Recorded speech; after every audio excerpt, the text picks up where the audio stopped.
Hello, everyone, and welcome to Body Bags. I'm your reviewer for today. I am Sinema77, horror and cult film lover, and the movie that we're going to be talking about today is from 2016, and it's called The Ice Cream Truck. And basically, it's about a killer ice cream man, and it's meant to be kind of a slasher movie. Your main story concerns this woman who she's moving into this house. Well, it's her and her family. Her family, they're going to be arriving with her in a couple of days, and her husband, he's trying to get there as fast as he can. They have a teenage son. He's, of course, typical teenager. He's not happy with the fact that they're moving. He doesn't want to be there, all that stuff.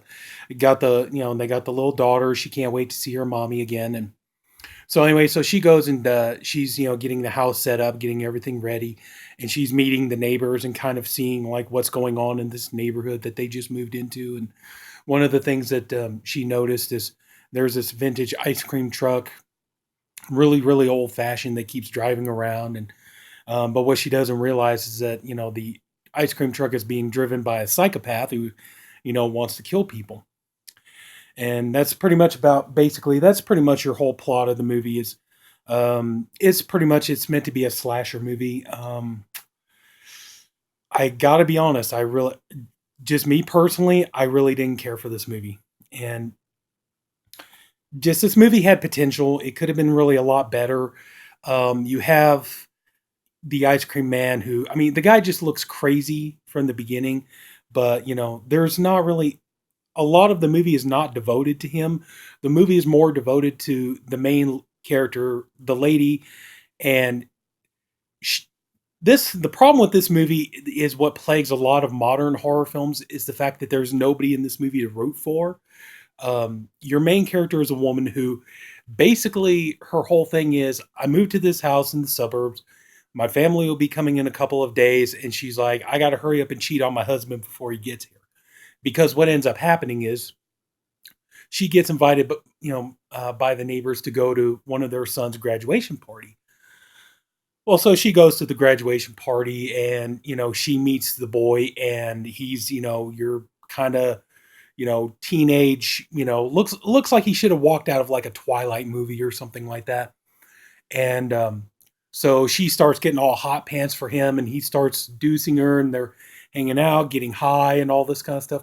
And at first she says, oh, no, no, I can't. I got a husband and I got kids and all this other kind of stuff. And then he's like, oh, you'll regret it if you don't come sleep with me. And she's like, okay, I'll do it. I'll go cheat on my husband. So she's not particularly really relatable or likable.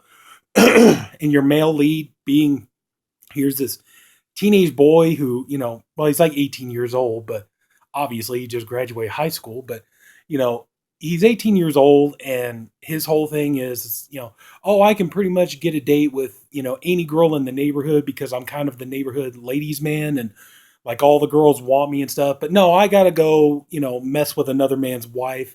So he's not likable or relatable. So that's the biggest problem that I see with this movie. You got the ice cream man who they don't really, like I said, there's really not enough time devoted to this killer. Um, the one word that keeps coming to my mind when I keep thinking of this movie is underwhelming. It's just underwhelming on so many levels. If you're going into this thinking you're gonna, yes, it is advertised as a slasher movie, but if you're going into this thinking you're gonna get a big body count, you're disappointed. I think maybe like altogether there's maybe like 3 kills in this movie. If you're going into this thinking you're going to see a lot of gore, you're pretty much going to be let down on that score too. Like I said, well, okay. Now to be fair, I will be fair. There is a scene where the ice cream man he attacks this guy and his girlfriend, and he uses a an ice cream scoop. I will admit, I will give credit to that. That was a pretty well done sequence. But just that's the only problem, though. It's one of those situations where like one scene can't save the entire movie because the rest of the movie is just mostly this woman debating whether or not she should cheat on her husband before he and their kids get to the house. Um, so it's like that takes up the biggest portion of the movie, and when the climax is very underwhelming and just like I said, just there's just not much to this movie. It's more just following these characters that you don't care about. And another thing that I thought was really underwhelming about this movie too is the fact that you get Jeff Daniel Phillips in this movie, who we know, of course, we first knew him as the Geico Caveman from the Geico Caveman commercials, but then Rob Zombie started putting him in every one of his movies and music videos and things like that. Of course, like he's in Lords of Salem and Halloween 2 or H2. I think people would be like, no, don't call it Halloween 2. H2, Lords of Salem, what was it, 31. He's going to be in Three from Hell, So, I mean, he pretty much, him from Rob Zombie movies. And so he's in the movie. And so I remember when he showed up, I was like, oh, okay, cool. Jeff Daniel Phillips is in this. That's awesome. Maybe, he'll be really good and stuff. He's really in the movie for like all of 5 minutes. He shows up as like, he really has a nothing character. He shows up as like a moving man who's helping move the furniture into the house. And he just, has a couple of minutes to be kind of creepy and kind of leer at the woman and try to flirt with her a little bit, but then that's it. He's out of the movie.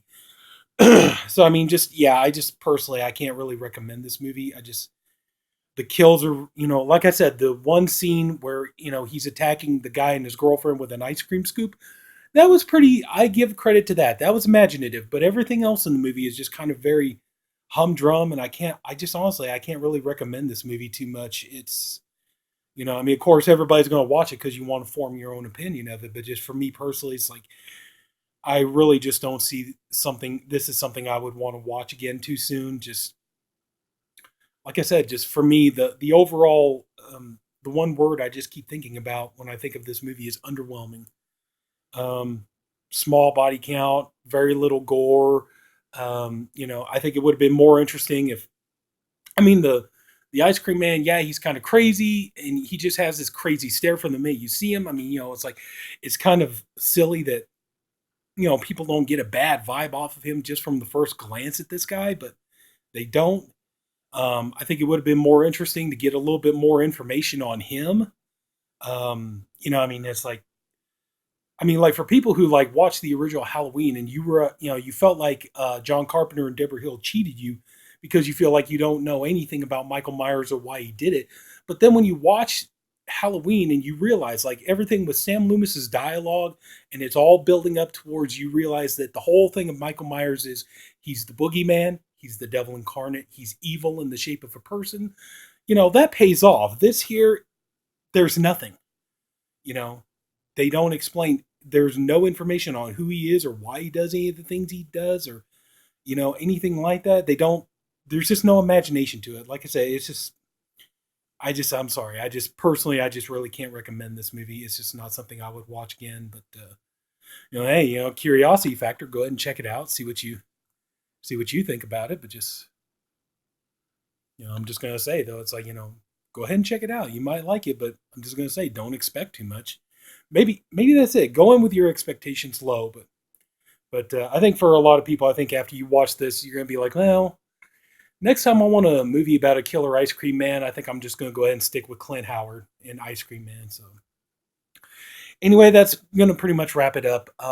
If anybody took the time to watch this video, I thank you for doing it, and I appreciate you for doing it. I honestly hope you enjoyed the video, aside from my ranting. If you did, and if you're new to the Body Bags channel, please like and subscribe. We do a weekly show. There's a different reviewer every day of the week, and we got great guys doing great stuff. I'm the Saturday reviewer, and hey, if you like killer scarecrow movies, tune in next week because we got we got our theme week coming up next week, which is killer scarecrows next week. So that's going to be awesome. So until then, this is Sinema77, Horror and Call Lover, and hoping you all have a good night. Take care, and I'll see you later. Bye-bye.